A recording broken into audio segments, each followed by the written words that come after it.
आज की हमारी कहानी है माँ की ममता। अगर हमारी कहानी आपको पसंद आती है तो हमारे चैनल को सब्सक्राइब और बेल आइकन ऑल जरूर प्रेस करें। एक छोटे से कस्बे में रमेश नाम का एक लड़का रहता था। बचपन में ही पिता की मृत हो जाने के कारण परिवार की आर्थिक स्थिति बड़ी दयनीय थी। रमेश की माँ कुछ पढ़ी लिखी जरूर थी, लेकिन उतनी पढ़ाई से नौकरी कहाँ मिलने वाली थी।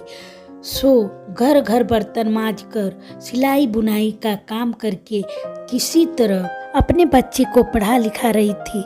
रमेश स्वभाव से थोड़ा शर्मीला था और अक्सर चुपचाप बैठा रहता। एक दिन जब वो स्कूल से लौटा तो उसके हाथ में एक लिफाफा था।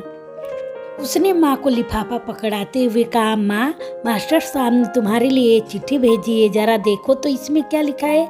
माँ ने मन ही मन चिट्ठी पढ़ी और मुस्कुराकर बोली, बेटा, इसमें लिखा है कि आपका बेटा काफ़ी होशियार है।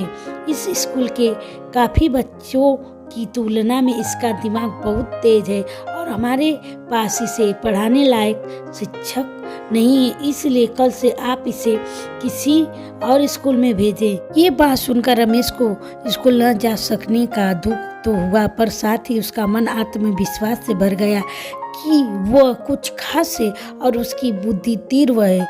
माँ ने उसका दाखिला एक अन्य स्कूल में करा दिया। समय बीतने लगा। रमेश ने खूब मेहनत से पढ़ाई की।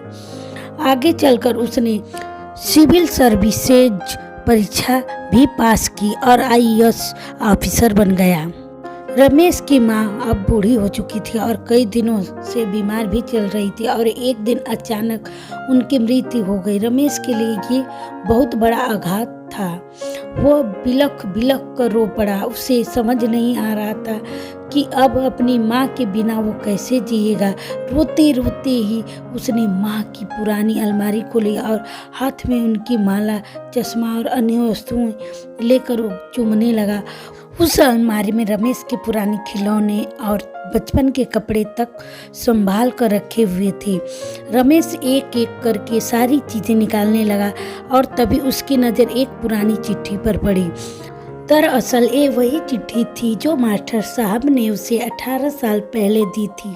आंखों से रमेश उसे पढ़ने लगा। आदरणीय अभिभावक, आपको बताते हुए हमें अफसोस हो रहा है कि आपका बेटा रमेश पढ़ाई में बेहद कमज़ोर है और खेल कूद में भी भाग नहीं लेता है।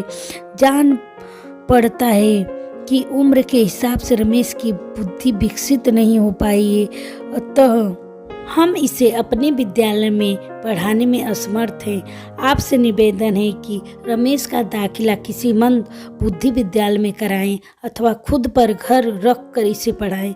सादत, प्रिंसिपल। रमेश जानता था कि भले अब उसकी माँ इस दुनिया में नहीं रही, पर वो जहाँ भी रहें उनकी ममता, उनका आशीर्वाद सदा उस पर बना रहेगा। माँ से बढ़कर त्याग और तपस्या की मूर्त भला और कौन हो सकता है। हम पढ़ लिख लें, बड़े होकर कुछ बन जाएं, इसके लिए वो चुपचाप न जाने कितनी कुर्बानियाँ देती हैं।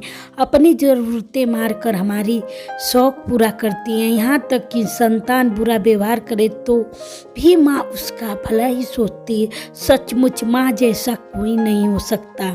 हमारी आज की कहानी आपको कैसी लगी हमें कमेंट करके ज़रूर बताएं।